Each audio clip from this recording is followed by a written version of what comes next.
Hey guys, so welcome to my channel, The Knowledge Vault. Today we are going to see what are the important book insight questions of the chapter Reproduction in Organisms. So இதில் பார்த்தீங்கன்னா first நான் pink colour ஸ்கெட்சில் வந்து mark பண்ணுறேன். இதெல்லாமே வந்து புக்கின் questions சரிங்களா. புக்கின் 2 mark 3 mark 5 மார்க்லாம் வரும். 1 mark வந்து தனியாக அப்லோட் பண்ணுறேன். ஸோ ஃபர்ஸ்ட்லி வந்து டிபி செக்ஷுவல் ஏசெக்ஷுவல் வந்து 2 மார்க் இல்லாட்டி 3 மார்க்கில் கேட்க வாய்ப்பு இருக்குது.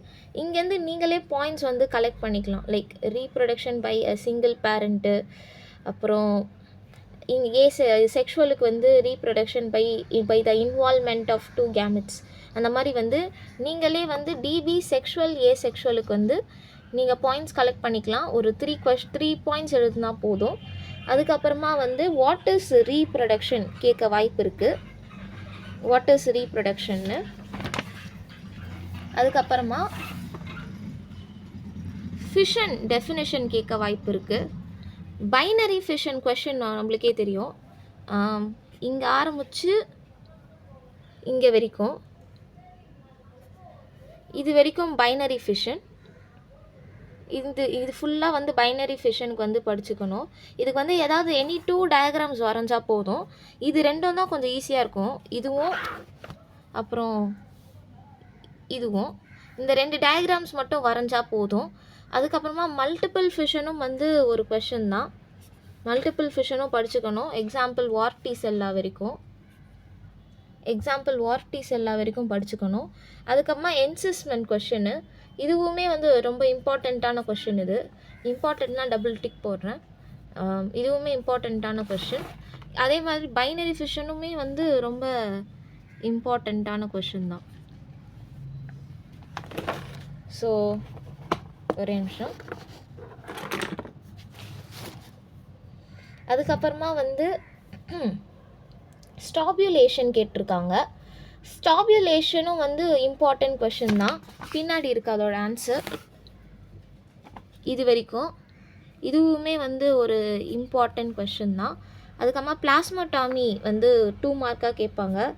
அதுக்கப்புறமா வந்து ஸ்போரியுலேஷன், இது வந்து எப்படி கேட்பாங்கன்னா அன்ஃபேவரபிள் கண்டிஷனில் எப்படி வந்து அமீபா வந்து ரீப்ரொடியூஸ் பண்ணோம் அப்படின்னு அவங்க கேட்கலாம். அதுக்கு வந்து நீங்கள் ஸ்பாரியுலேஷனும் எழுதலாம், இல்லாட்டி என்சிஸ்மெண்ட்டும் எழுதலாம். ஸ்பாரியுலேஷன் எழுதலாம், இல்லாட்டி என்சிஸ்மெண்ட், ரெண்டுத்தில் எது வேணாலும் நீங்கள் எழுதலாம். அதுக்கப்புறமா வந்து ஸ்பாரியுலேஷன் வந்து இது வரைக்கும் இங்கே ஆரம்பித்து இது வரைக்கும். அதுக்கப்புறமா பட்டிங் வந்து வேணுன்னா டெஃபினேஷன் மட்டும் சும்மா பார்த்துக்கோங்க. அப்புறம் இது வந்து நம்ம புக் பேக்லேயே படிச்சிருப்போம். Exogenous budding and endogenous budding, இது ரெண்டும் நம்ம வந்து புக் பேக்லேயே படிச்சிருப்போம். அதனால் அது தேவையில்ல. ஜெம்யூல்ஸ் வந்து இம்பார்ட்டண்ட்டான கொஷினு. இங்கே ஆரம்பித்து இது வரைக்கும் gemmules is a very important question. அதுக்கு டயக்ராம் வந்து ஜெம்யூல்ஸ் இன் ஸ்பாஞ்சஸ்ஸு. அதுக்கப்புறமா வந்து ஃப்ராக்மெண்டேஷன் டெஃபினிஷன் வந்து பார்த்துக்கலாம். Fragmentation definition. அதுக்கப்புறமா வந்து டேனியா சோலியம் அப்போலைசிஸ், இதுவுமே ரொம்ப ரொம்ப இம்பார்ட்டண்ட்டான கொஷின். ஜெம்யூல்ஸு இதெல்லாம் வந்து ரொம்ப இம்பார்ட்டண்ட்டான கொஷினு. அப்போலைசிஸ்க்கு டயக்ராம் தேவையில்ல, ஆனால் ஜெம்யூல்ஸ்க்கு டயக்ராம் மஸ்ட்டு. அதுக்கப்புறம் regeneration, give a note on regeneration அப்படின்னு அவங்க கேட்க வாய்ப்பு இருக்குது. ஸோ அந்த மாதிரி கேட்கும் போது நீங்கள் வந்து நான் மார்க் பண்ண பாயிண்ட்ஸ் மட்டும் நீங்கள் எழுதினாலே வந்து போதும். ஸோ ரீஜெனரேஷனு அப்புறமா வந்து யார் கண்டுபிடிச்சா, அப்ரஹாம் ட்ரெம்ப்லி இன் 1740.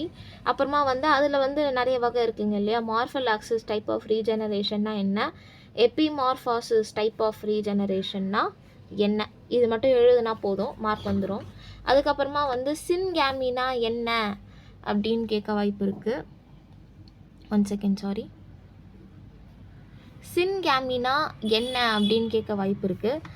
ஸோ சின்கேமி டெஃபினிஷன் இங்கேருந்து இது வரைக்கும் சின்கேமியோட டெஃபினிஷன்.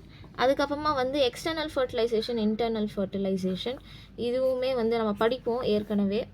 அப்புறமா வந்து டிஃப்ரெண்ட் டைப்ஸ் ஆஃப் ஸ்கின் கேமி, இது வந்து புக் பேக்கு, இதை நம்ம ஏற்கனவே படிப்போம்.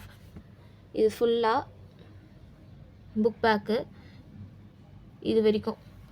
அன்ஐசோகேமி. இது வந்து நீங்கள் இது வரைக்கும் முடிச்சுட்டு எக்ஸாம்பிள் மட்டும் எழுதுனா கூட போதும். இதெல்லாம் வந்து நீங்கள் எழுதணும்னு அவசியம் இல்லை.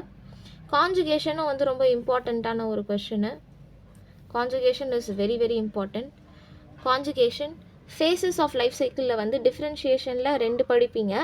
இன்னொன்றும் படித்து வச்சுக்கோங்க, இதுவுமே வந்து இம்பார்ட்டண்ட்டு தான். இங்கேருந்து இது வரைக்கும் எவ்வளோ ஓரளவு இங்கே இருக்கிற மெயின் பாயிண்ட்ஸை கவர் பண்ணிட்டு எவ்வளோ கதை அடிக்க முடிஞ்சிச்சுன்னா அடிச்சு விட்ருங்க. அப்புறமா வந்து பார்த்தினோஜெனிசிஸ் டெஃபினிஷன் புக் பேக்கு படிப்பீங்க. அதுக்கப்புறமா வந்து நேச்சுரல் பார்த்தினோஜெனிசிஸ்னால் என்ன, அதுக்கப்புறமா வந்து அதோட டைப்ஸ் இங்கே இருக்குது பாருங்கள். இந்த கம்ப்ளீட் பார்த்தினோஜெனிசிஸ் வந்து இது வரைக்கும் கம்ப்ளீட் பார்த்தினோஜெனிசிஸ். அப்புறம் இன்கம்ப்ளீட் பார்த்தினோஜெனிசிஸ் வந்து இது வரைக்கும். இதெல்லாம் பார்க்க தான் பெருசாக இருக்கும், பட் ஆக்சுவலி ஈஸி. அப்புறம் பீரோஜெனட்டிக் இது வந்து கொஞ்சம் இம்பார்ட்டண்ட்டு. ஏதாவது எனி 2 எக்ஸாம்பிள்ஸ் பார்த்துக்கோங்க. இந்த ரெடியா லார்வே ஆஃப் லிவர் ஃப்ளூக்கு கேல்ஃப்ளை, இந்த 2 எக்ஸாம்பிள் பார்த்துக்கோங்க. இது வரைக்கும் போதும். ஆமாம், ஆர்டிஃபிஷியல் பார்த்தினோஜெனிசிஸ்னால் என்ன அப்படின்றதும் பார்த்துக்கோங்க. எல்லாத்தோட ரொம்ப இம்பார்ட்டண்ட் இது வந்து நிறைய வாட்டி கேட்டிருக்காங்க. இது 3 டெஃபினேஷனும் வந்து நல்லா பார்த்துக்கோங்க, இந்த 3. Okay, so I hope you guys like this video. பிடிச்சிருந்தா please don't forget to comment, like and subscribe. Thank you.